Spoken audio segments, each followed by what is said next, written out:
Radio उड़ान के updates लेने के लिए इस चैनल को सब्सक्राइब कीजिए और इस वीडियो को ज्यादा से ज्यादा लाइक कीजिए और शेयर कीजिए। For more info log on to www.radioudan.com। Hi, I'm Rajkumar Rao on Radio Udan, where every story shines bright. Join me in embracing diversity, spreading kindness, and celebrating the beauty of every individual. Together, we can make the world a more inclusive place. Keep tuning in.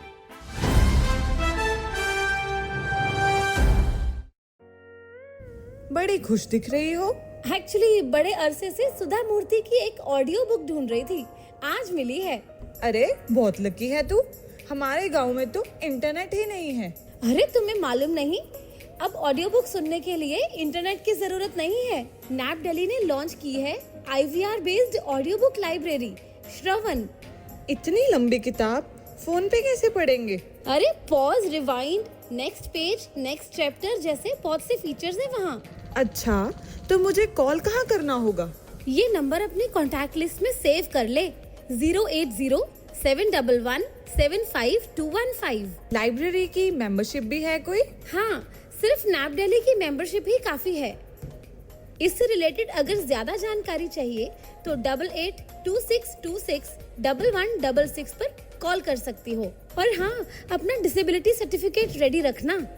Thanks for the information यार, फिर तो मुझे आज ही nap Delhi की membership लेनी होगी।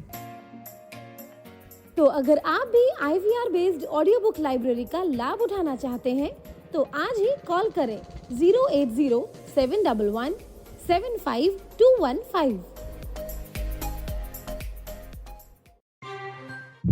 जय दोस्तों, नमस्कार, आदाब, सत श्री अकाल। मैं दानिश महाजन प्रोग्राम बदलता दौर में आपका स्वागत करता हूं। प्रोग्राम बदलता दौर में आज हम आपको बेहद खास मेहमान से मिलवाएंगे और एक और बहुत इम्पोर्टेंट संजीदा टॉपिक पर बात करेंगे। जैसा कि आप सभी जानते हैं कि नैप दिल्ली ने एक नया प्रोजेक्ट लॉन्च किया है, नया ब्लाइंड ओल्ड एज होम बनाया है द्वारका में। आज हम उस पे बात करेंगे कि आखिर उसकी जरूरत क्यों पड़ी, क्या विजन है, क्यों इसे पेड रखा गया, कौन कौन इस फैसिलिटी को अवेल कर सकता है, उसमें एनरोल होने का तरीका क्या है।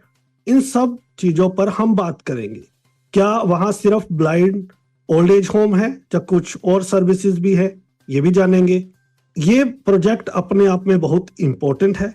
कई बार मुझे जो भारत के NRIs हैं जो ब्लाइंड हैं और फॉरेन में रहते हैं, 2014 से जब हमने रेडियो शुरू किया था तो उसके बाद कई लोगों ने जिक्र किया कि ऐसी कोई फैसिलिटी इंडिया में नहीं है and they want to stay in India.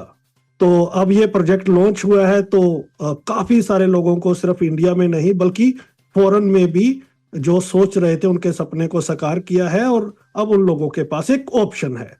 तो इस पर बात करने के लिए वीना मैम हमारे साथ हैं जो डायरेक्टर हैं ब्लाइंड ओल्ड एज होम की। उनसे डिटेल जानकारी हम इस प्रोजेक्ट पे लेंगे। वीना मैम, बहुत बहुत स्वागत आपका। नमस्कार, धन्यवाद दानिश। और उम्मीद करती हूँ आज हम जो बातचीत करेंगे लोगों को बहुत इससे लाभ होगा और इसका वो भरपूर लाभ उठाएंगे। सबसे पहले तो ये बताएं कि ये आइडिया कब से था माइंड में, क्योंकि जैसे मैंने आपको बताया 2014 के बाद ही मुझे फॉरेन से भी बहुत कॉल आती थी। इंडिया वाले तो करते ही थे क्योंकि वो इंडिया में रहना चाहते थे, अपनी कम्युनिटी के साथ रहना चाहते थे। तो इंडिया में इससे पहले थे, लेकिन पेड जहां पे एक डिग्निटी के साथ रहा जाए, जहां पे सारी फैसिलिटीज हो, उस तरह का हमारे पास कोई ऐसा ओल्ड एज होम नहीं था। तो ये आइडिया क्या था और मोटिवेशन क्या थी इसके पीछे? थोड़ा सा मैं पीछे national association for the blind Delhi के जो फाउंडर मेंबर्स थे उनके बारे में बात करूंगी, जो कि थोड़ा पीछे जाना चाहूंगी। आप सब जानते हैं कि पिछले 45 सालों से नैप दिल्ली ने बहुत सारे लोगों की एम्पावरमेंट की है। लगभग 1 लाख लोग से ज्यादा हमारे पास बेनिफिशरीज रहे हैं जिनकी हमने लाइफ को बदला है। और नैप दिल्ली ने ये अपना जो ऑब्जेक्टिव है ऐसा रखा है कि हर एज के लोगों के लिए उनके पास सर्विसेज है। जो फाउंडर मेंबर्स थे उनके दिमाग में था कि हम बच्चों के लिए तो स्कूल खोले हुए हैं, स्कूल खोल रहे हैं, लेकिन जब नैप दिल्ली ने अपना बच्चों के लिए सर्विसेज शुरू की उसके बाद वो उनके दिमाग में आया कि ओल्ड एज होम भी होना चाहिए, और हमारा ओल्ड एज होम है नरेला में, लेकिन वो पूरी तरह से लोगों के लिए फ्री है। जैसा कि आप सब जानते हैं कि फ्री है तो उतनी फैसिलिटीज नहीं है, बेयर मिनिमम फैसिलिटीज होंगी, लेकिन वो भी जरूरत की है बात, वो भी बहुत जरूरत थी कि वहां पे हमारे लोग रहते भी हैं। उसके बाद हमारे पास बहुत सारे लोगों की रिक्वेस्ट और क्वेरीज आने लग गई कि हमें, आप लोग इतना अच्छा काम कर रहे हैं, बच्चों का इंटीग्रेटेड एजुकेशन सिस्टम है, कंप्यूटर सिखाते हैं हम, लाइब्रेरी भी है, और भी कस्टमाइज ट्रेनिंग्स हम करवाते हैं, तो ये ओल्ड एज होम क्यों नहीं। तो अब मैं जितने भी हमारे विजनरी थे उन्होंने, उनको एक मौका मिला कि दिल्ली में एक जगह इंस्टीट्यूट गवर्नमेंट द्वारा इनवाइट की गई थी इंस्टीट्यूशंस को जमीन देने के लिए, तो इन्होंने द्वारका में मिला एनएबी दिल्ली को। तो ये 2004-5-6 ऑनवर्ड्स मिला जमीन इनको। उसके बाद से ये प्लानिंग में था कि हमको ओल्ड एज होम बनाना है, तो तभी से प्रयास चल रहा था। और काफी प्रयासों के बाद ये लगभग आपका काफी बड़ी जमीन है, उसमें बहुत अथक प्रयासों के बाद जो हमारा सरोजनी त्रिलोकनाथ जी हमारे नैब के प्रेसिडेंट थे, और उनके कोई बच्चे नहीं थे, तो उन्होंने अपना सारा जितना भी उनके पास प्रॉपर्टीज या जो भी थी उन्होंने नैब के नाम किया। उन्हीं के ट्रस्ट के ने ही नैब द्वारका के बिल्डिंग को कंस्ट्रक्शन करने के लिए बहुत सारा पैसा उन्होंने दिया है, काफी फंडिंग दी है। तो हमारा फाइनली ये 2018-19 में बनकर तैयार हो गया। अब गवर्नमेंट के साथ भी बहुत सारे हमारे सिस्टम के तहत हमें बहुत सारे फॉर्मेलिटीज पूरी करनी पड़ी, बहुत 3-4 साल उसमें लग गए। तो इसी साल हमने जो एनएबी द्वारका सेक्टर 11 में उसका नाम है Sarojini Trilokanath home for the blind, ये हमने शुरू किया है। बिल्कुल, इसके लिए आपने सैबेटिकल लीव ली। ये हाँ, आज की डेट में आसान नहीं है। आप पहले भी डिसेबिलिटी सेक्टर में काफी वोकल हैं, एक्टिव हैं, फीमेल एम्पावरमेंट पे आपने काफी काम किया है। नैब के साथ तो आप एसोसिएटेड ही हैं, क्योंकि प्रशांत सर भी है वहाँ पे, शालिनी खन्ना मैम के साथ भी आपने काफी काम किया है। लेकिन जिस तरह की इन्फ्लेशन है आज के टाइम पे, और जिस तरह की पोजीशन पे आप थे एनटीपीसी में, वहां से लीव लेके वॉलंटरली जहां आना, ये कितना मुश्किल था? आपका खुद का डिसीजन था या you been pushed for this? Not at all, nobody pushed me. Sabbatical लेने का रीजन मेरा एकदम क्लियर था, मुझे ब्रेक लेकर कुछ सोशल वर्क खुद की सेटिस्फैक्शन के लिए करना है। और आई एम श्योर सबको मालूम ही होगा कि मैं नाब की एक्स स्टूडेंट हूँ, मैं नाब की ही बेनिफिशियरी हूँ, बहुत शुरुआत की दिनों की हूँ मैं, उनके one of the first students में से हूँ। तो मैं नाब के साथ हमेशा ही एसोसिएटेड रही हूँ, चाहे NAB India centre for blind women हो या फिर नाब दिल्ली हो। और मैं अपने, जब भी मैं एनटीपीसी में भी थी तब भी मैं अपने वर्क लाइफ से समय निकाल कर मैं जरूर वॉलेंट्रीली ही मैं जरूर सोशल वर्क करती थी, और मेरा सपोर्ट करती थी, गर्ल्स हो चाहे बॉयज हो।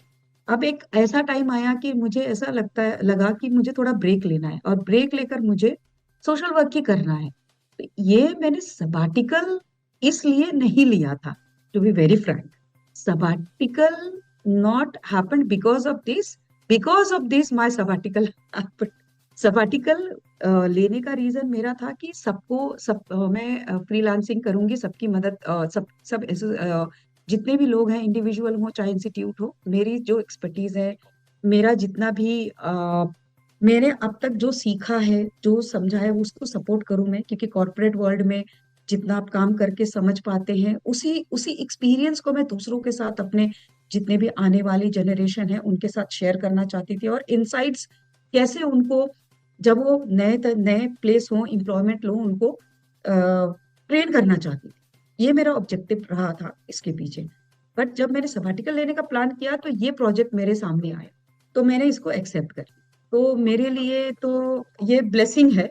हाँ, अब अब मैं यहाँ पे पूरी तरह से इन्वॉल्व हूँ, लेकिन जिस वजह से मैंने लिया था मैं वो भी काम करती हूँ, मैं औरों को ट्रेन भी करती हूँ, मैं अपने एक्सपीरियंस भी शेयर करती हूँ, और जहाँ जरूरत होती है उनको करियर काउंसलिंग स्टूडेंट्स को करती हूँ।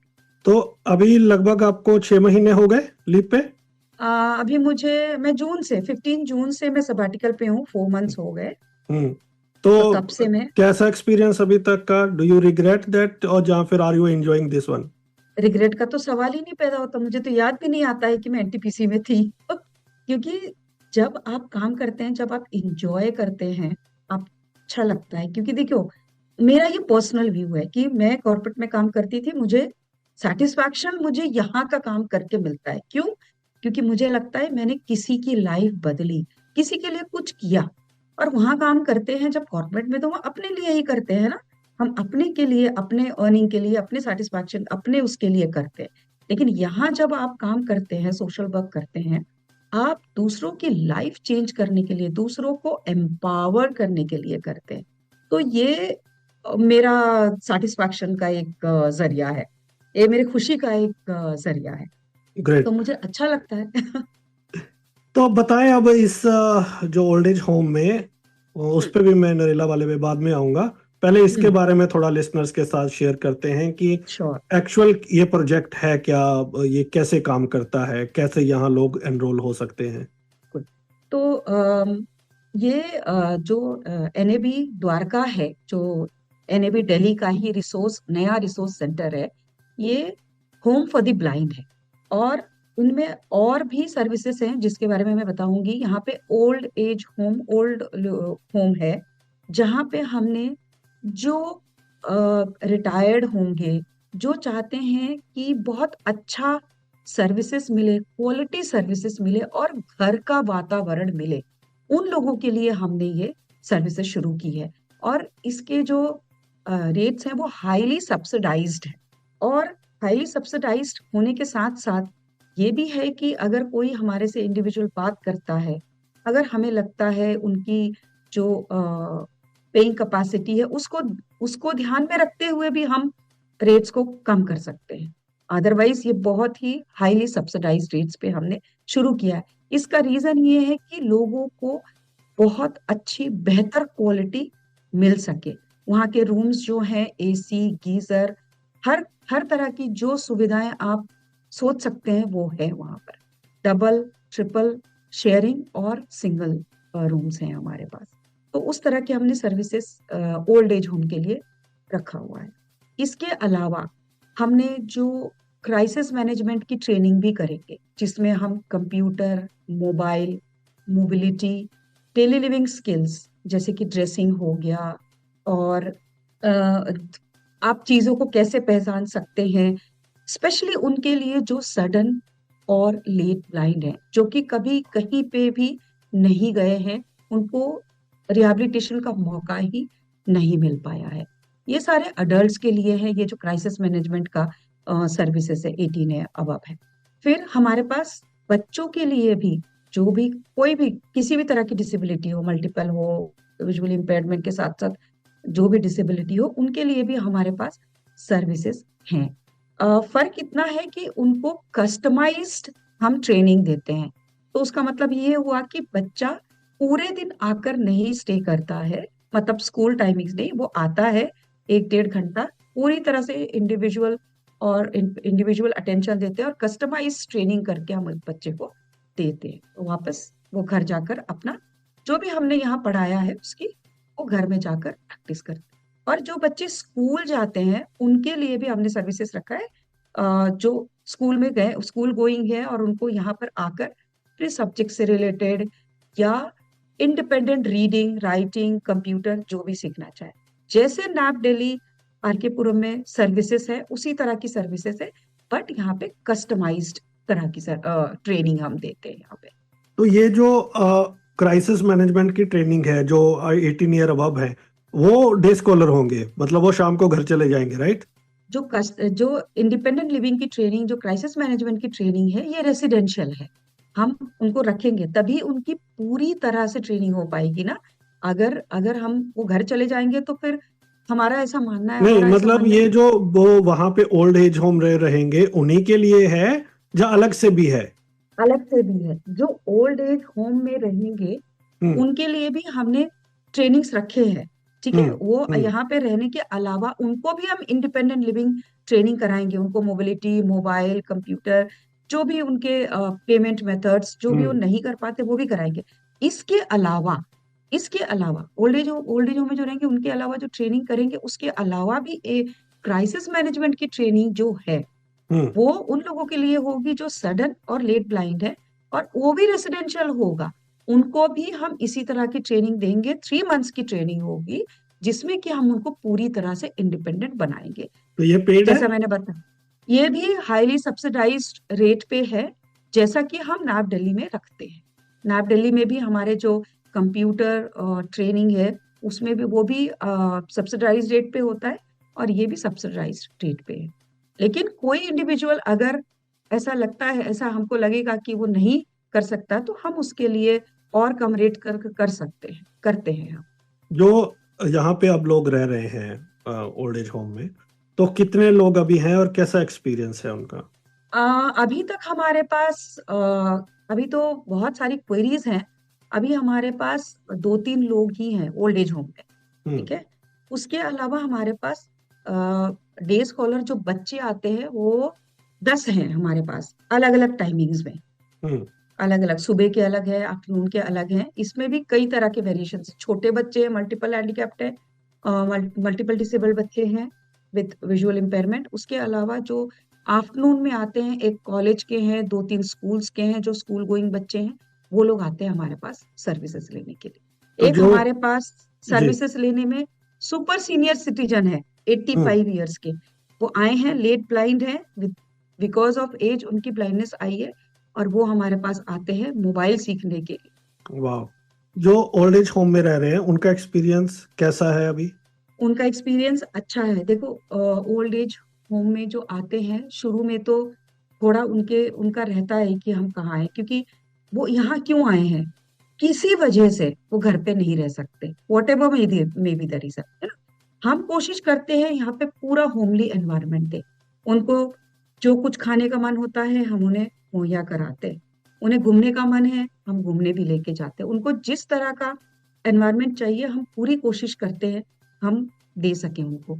उनको थोड़ा सा तो टाइम लगता ही है। अभी हमारे पास एक सज्जन है, उनको शुरू में थोड़ा जहां से भी वो आए थे उनका, उनको यहाँ अच्छा तो लगता था, लेकिन उनका मन वही था कि वहां से वो आए थे, वो पिछला एक्सपीरियंस। अब 1-1.5 महीना हो चुका, हमने उनका बर्थडे सेलिब्रेट किया था। ठीक है, जब उनका बर्थडे आया था, उनका पूरा प्रॉपर हमने उनसे केक कटवाया, बलून वलून, कहते हैं मेरी मेरी जिंदगी में मेरा पहला बर्थडे किसी ने मनाया 67 ईयर्स में।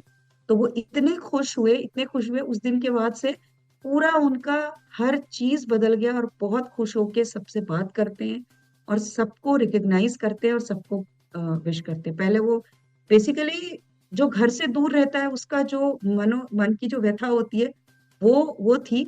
लेकिन जब हमने उनका बर्थडे सेलिब्रेट किया यहीं पे ओल्ड एज होम में, सबने मिलके, जितने भी स्टाफ थे सब लोग, और उसके बाद से काफी वो खुश हो गए। एक और चीज बताना चाहूंगी हमारे सर्विसेज के बारे में, कि हमने हमने एक ट्रेनिंग सेंटर भी, हमारे ट्रेनिंग सेंटर की भी फैसिलिटी है।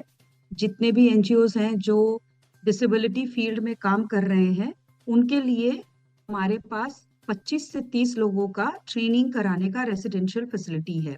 हमारे पास मिनी कॉन्फ्रेंस हॉल है, और 25 से 30 लोगों को हम अकोमोडेट भी कर सकते हैं, और पूरा वहीं पे ही उनकी ट्रेनिंग कराई जा सकती है। और डिसेबिलिटी सेक्टर में विजुअली इम्पेयर्ड के लिए ट्रेनिंग कराने के लिए हमारे नैप दिल्ली आरकेपुरम के फैकल्टीज भी उनको सपोर्ट करते हैं इस तरह की ट्रेनिंग करवाने के लिए। तो कुछ एग्जांपल देके हमें बताइए कि किस तरह की एनजीओस को आप ट्रेनिंग प्रोवाइड करवाएंगे। इस प्रोजेक्ट के बारे में थोड़ा सा एलैबोरेट कीजिए एग्जांपल के साथ।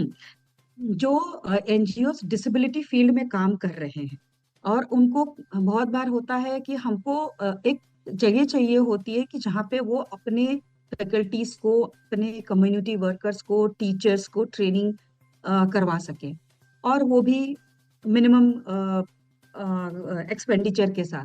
तो वो हमारे पास फैसिलिटी NAB द्वारका में अवेलेबल है।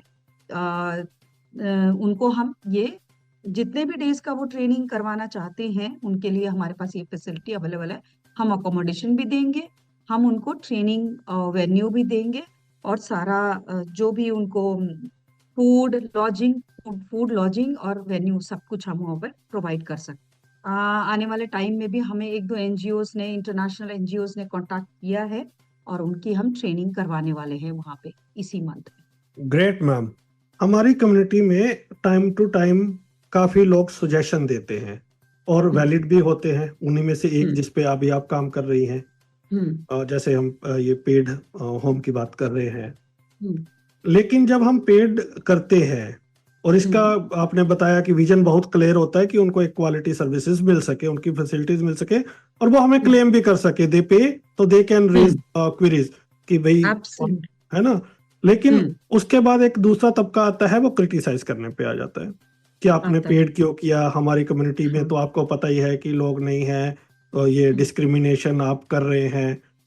तो क्या आपका एक्सपीरियंस अभी है, जैसे क्वेरीज आ रही हैं ज्यादा, और बहुत सारे लोग मैं जानता हूँ जो पेड मुझे कहते हैं कि पेड कीजिए, और बाद में वही लोग क्रिटिसाइज करते हैं कि आपने क्यों किया। तो मैं कहता भाई तुम नहीं बोला था 6 महीने पहले। तो इस तरह से आपका क्या एक्सपीरियंस है? ऐसा है दानिश, बिल्कुल ऐसा है, क्योंकि देखो बात सही है कि बहुत सारे लोग नहीं पे कर सकते, ठीक है, ये बात सही है। लेकिन हमारा जो सर्विसेज है, हम कहते हैं कि हमारा जो सर्विसेज है, हम ये नहीं कहते, हमने बहुत सारे ओल्ड एज होम को रिसर्च किया, बहुत सारे जगह गए, बात की, और बहुत सारे लोगों ने, जैसे जैसे कि आपने कहा कि बहुत लोग बोलते हैं रखो और बहुत लोग कहते हैं मत रखो, बहुत सारे लोगों ने हमें बोला कि आप पेड रखो, ताकि हम भी बोल सके और आपकी क्वालिटी ऑफ सर्विसेज भी बेहतर हो। उसके बावजूद भी ऐसे क्वेरीज आते हैं कि आपने ऐसा पेड क्यों रखा, हम नहीं दे सकते, हमारे लिए भी कुछ सोचो। तो हम कहते हैं कि ठीक है, अगर आप देखो, इसीलिए हमारा ओल्ड एज होम जो नरेला वाला है वो इसीलिए है ना, उसको भी हमने बेहतर रखा है। ऐसा नहीं है कि अगर कोई पे नहीं कर सकता तो उसकी सर्विसेज वैसी हैं जैसी है। वो हमारा पूरा बढ़िया ओल्ड एज होम है, वहाँ पे हमेशा केयर टेकर है, तो उनको हम वहाँ रेफर करते हैं। लेकिन हमारा एक क्लियर ऑब्जेक्टिव है कि जो लोग रिटायर्ड हैं, जो लोग अच्छा अर्न करते थे और उन्हें लगता है कि घर में रहने से बेहतर हम एक पेड सर्विसेज लेकर रहे, जहाँ पे हमारा ध्यान रखा जा सके। घर में तो सेफ्टी सिक्योरिटी का भी इशू हो सकता है ना, यहाँ पे तो सेफ्टी सिक्योरिटी का हम ध्यान रख रहे हैं। हर जगह कैमरा लगा हुआ है, गार्ड्स है, पूरी तरह से आपके पास फोन हमने दिया हुआ है, इंटरकॉम दिया हुआ है, हर कुछ दिया हुआ है। तो जिस तरीके से आप अपने घर में फ्री होकर रह सकते थे, अगर आपके पास वैसा होता, लेकिन आप चाहते हैं कि हम घर में नहीं रहकर हम उतना रिस्पॉन्सिबिलिटी या फिर हम टेंशन फ्री रहना चाहते हैं, हम वो एनवायरनमेंट देने की कोशिश कर रहे हैं, जो भी हमने हाईली सब्सिडाइज्ड रेट्स पे हमने जो पेड रखा हुआ, इसके पीछे ये ऑब्जेक्ट। कैपेसिटी कितनी है? कैपेसिटी हमारे पास पूरे पूरे पूरे होम की तो हमारी लगभग 75 की है, और लेकिन हमारा सब ये मिला जुला कर बता रही हूँ, हमारे यहाँ पे अगर ओल्ड एज होम के लिए बताए तो 25 to 30 की कैपेसिटी है, ताकि हम बेहतर सर्विसेज दे सके। बिल्कुल। 2 ग्रुप सबसे मुश्किल होते हैं, सिर्फ डिसेबिलिटी फील्ड में नहीं, इन जनरल भी। एक किड्स और दूसरा सीनियर सिटीजन, और उन दोनों को ही आप टैकल कर रहे हैं यहाँ पे। बिल्कुल चैलेंज है। चैलेंज तो है, पर चैलेंज जरूर है, लेकिन दानिश, अगर लाइफ में चैलेंज ना हो तो फिर आपको लर्निंग कैसे होगी, आप आगे कैसे बढ़ेंगे? किड्स के साथ हमारे पास डील करने के लिए स्पेशल एजुकेटर्स भी हैं, और ओल्ड एज होम में जो भी सीनियर सिटीजन्स हैं उनके लिए हमने एक तो जैसे हमारे पास जो सीनियर सिटीजन्स वॉलंटियर्स आते हैं, उनके साथ हम उनको मतलब इंटरेक्ट करवाते हैं। हमने उनके एंटरटेनमेंट के लिए एक्सेसिबल गेम्स रखे हुए हैं, कार्ड्स बोलो, चेस प्लस टीवी, और उनके लिए योगा, ठीक है। और जो ओल्ड एज में सबसे ज्यादा जरूरी होता है, हॉस्पिटल फैसिलिटी का, तो हम लोगों ने कई सारे हॉस्पिटल्स के साथ भी टाई अप कर रखा है, और वीकली वंस और ट्वाइस उनके जो वाइटल्स होते हैं वो चेक करने के लिए आते हैं। लोग आते हैं, मतलब विजिट करके जाते हैं, उनका चेक करके हमारे पास रखेंगे। वो हमें बताएंगे कि इनके वाइटल्स ठीक है कि नहीं। और लकीली हमारा जो बेसमेंट है वहां पे एक सुपर स्पेशलिटी हॉस्पिटल खोलने का भी प्लान है। तो हमने इस तरीके से पूरी तरह से इसको सेफ एंड सिक्योर बनाने की कोशिश की है। और हम time to time senior citizen के साथ, मैं खुद उनके साथ बैठ के खाना खाती हूँ। मैंने जब से वहां ज्वाइन किया है, जब से वहां खाना बनता है, मैं खुद भी जाती हूँ, वहीं का ही लंच कर, ताकि क्वालिटी मेंटेन रहे, मैं चेक कर सकूं खाना ठीक बन रहा है और उस चीज को मॉनिटर की जा सके। तो इस तरीके से हम उनके साथ बात भी करती हूँ, मैं उनसे पूछती हूँ कि भाई टाइम टू टाइम आपको कोई दिक्कत है, हम अलग से भी पूछते हैं, उनसे बात बात करते रहते हैं। तो इस तरीके से हम कोशिश करते हैं। और अगर ज्यादा हमें कुछ ज्यादा चैलेंजिंग लगता है तो उनके घर वालों से भी बात करते हैं कि हम अगर इनके साथ कुछ ऐसी दिक्कत आ रही है या फिर हमें कुछ नहीं हम समझ पा रहे, तो उनसे पूछते हैं उनके घर वालों से, कोई जो भी उनका गारंटर है या जो भी घर के उनके रिलेटिव है, उनसे पूछ लेते हैं कि हम उनके साथ कैसा डील कर सकते हैं ताकि वो बेहतर फील कर सके, या फिर उनको जो भी प्रॉब्लम फेस कर रहे हैं उनको हम कैसे टैकल कर सकते हैं। आपने नरेला वाले ओल्ड एज होम की बात की।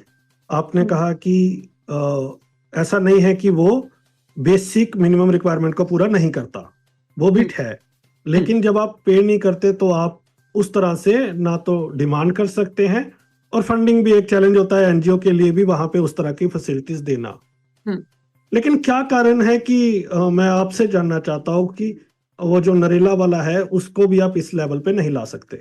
देखिए, इस लेवल पे नहीं, इस लेवल पे लाने का मतलब ये पेड नहीं है, क्योंकि जो लोग नहीं पे कर सकते, क्योंकि हमारे पास ये जो नरेला का ओल्ड एज होम है लगभग 30 सालों से चल रहा है। ठीक है, 90s में शुरू हुआ था और 2 लोगों से शुरू हुआ था। इस ओल्ड एज होम में कितने ही लोग आकर गए और कुछ लोग अपने अंतिम यात्रा पे भी यहीं से चले गए।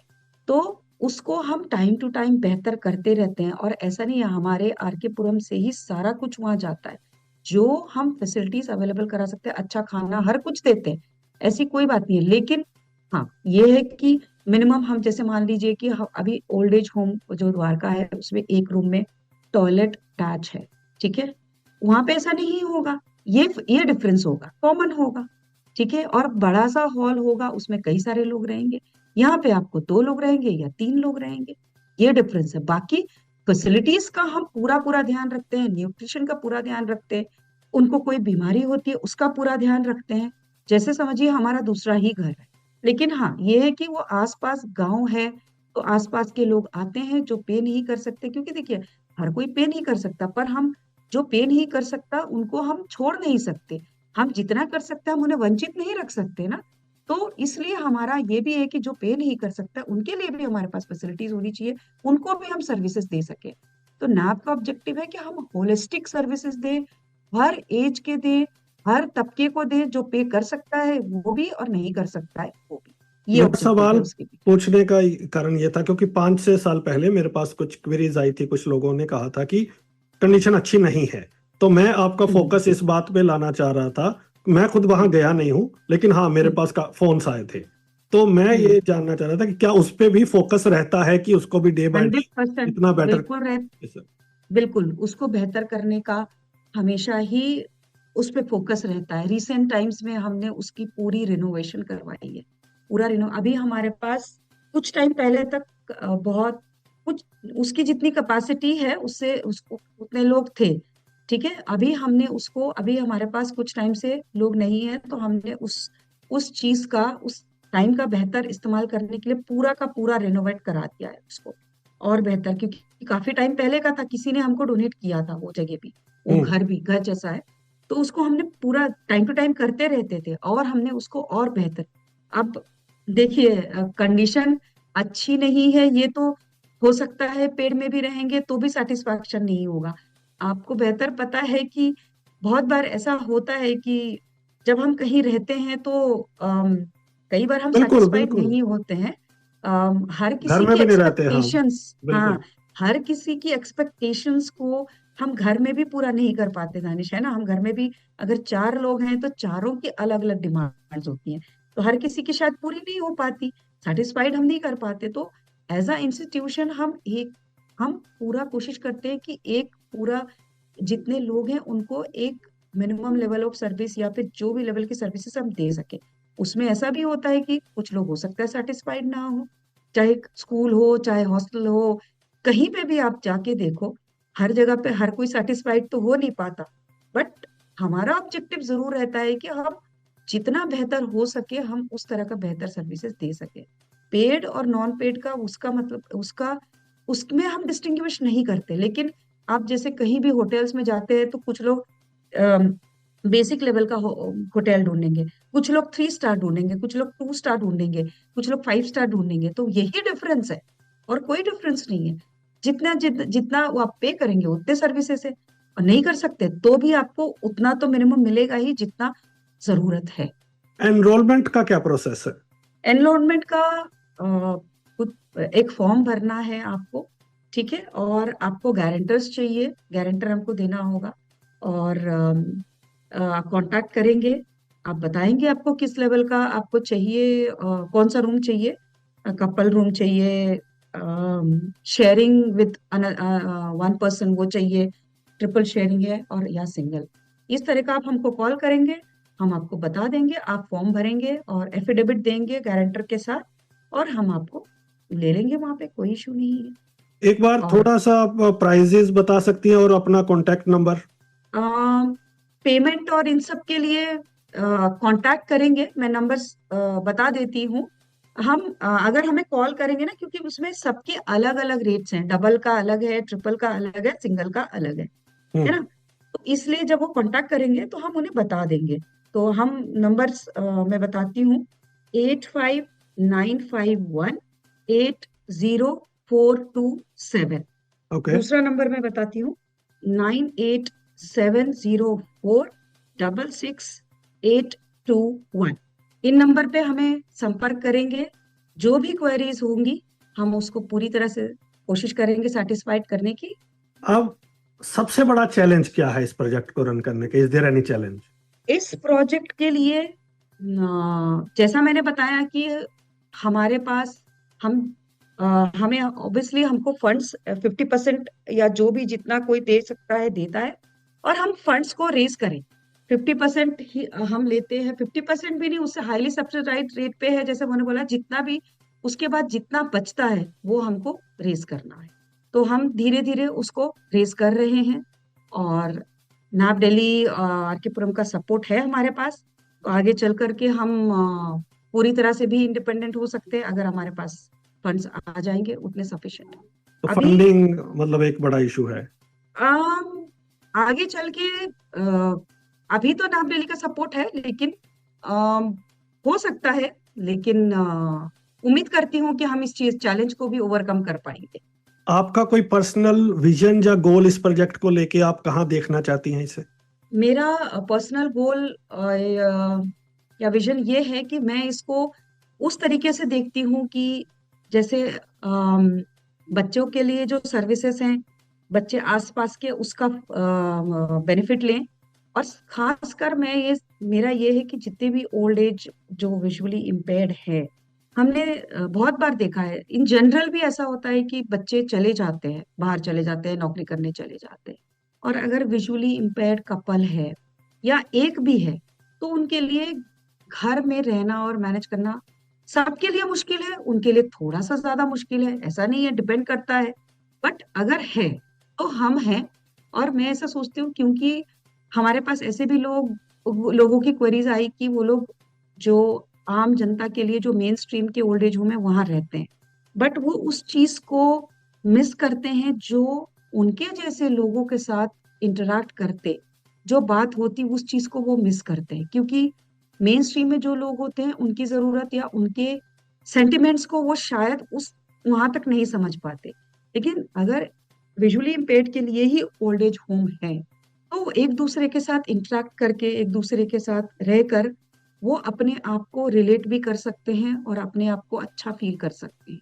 ये है इसके पीछे मेरा ऑब्जेक्टिव, मुझे लगता है। और मुझे अच्छा लगेगा कि आगे चल के मैं देखूंगी बहुत सारे लोग जो विजुअली इम्पेयर्ड है, जिनको लगता था कि हम अपने लोगों के बीच में नहीं रह पा रहे हैं, वो यहाँ रहें और आपस में एक अच्छा घर जैसा माहौल में रहे। मेरा लास्ट सवाल, आज जब हम बात कर रहे हैं 2024 हम्म, 1960 या 70s के लोग होंगे जो इस सिचुएशन में आज की डेट में होंगे। हम्म, उनमें है एक वर्ग फीमेल्स का भी।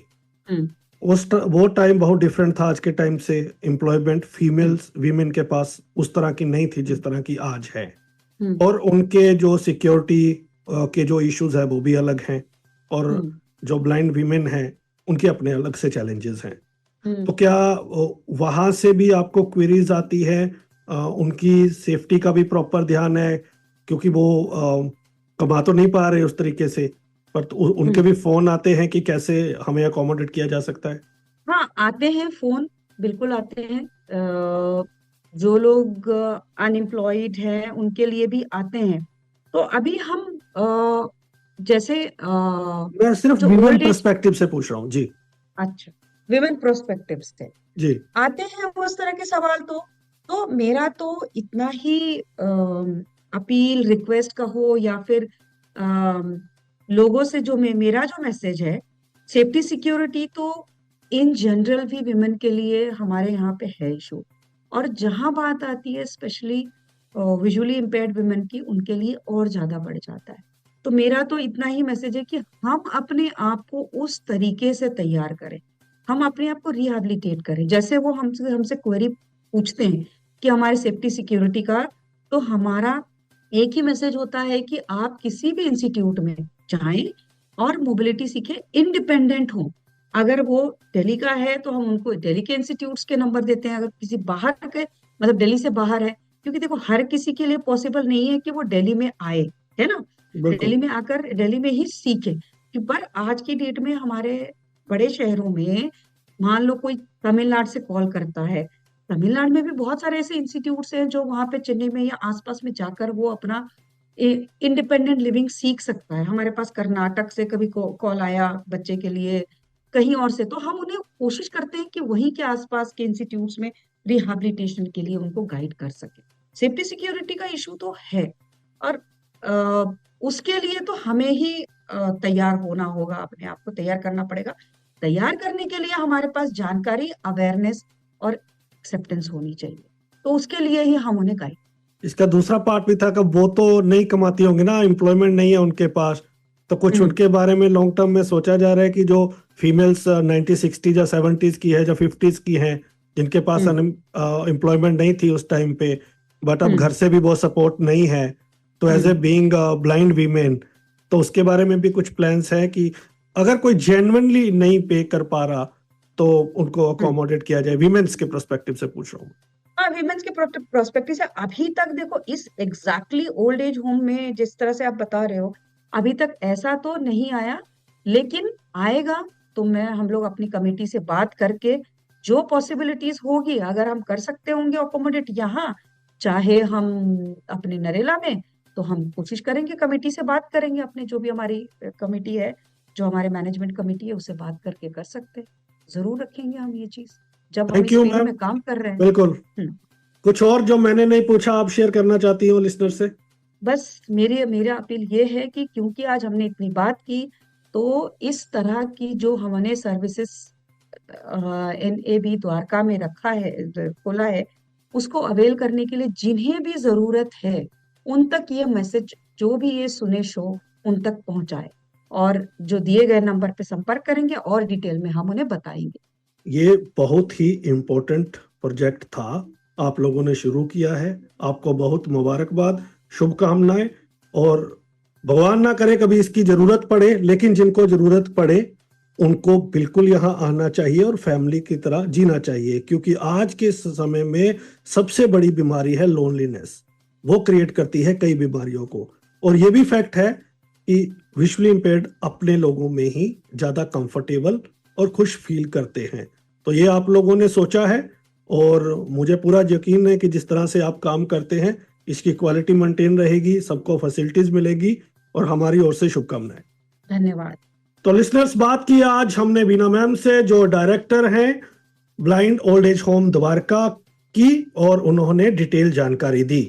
अच्छी फैसिलिटीज के लिए जो लोग इस तरह की सर्विसेज ढूंढ रहे हैं, आपके कांटेक्ट में हैं, आपसे पूछते हैं, इसके बारे में बताएं, क्योंकि ये जिम्मेवारी हमारी भी होती है कि हम लोगों तक जानकारी पहुंचाएं और उनको अपनी एफर्ट से एम्पावर करें।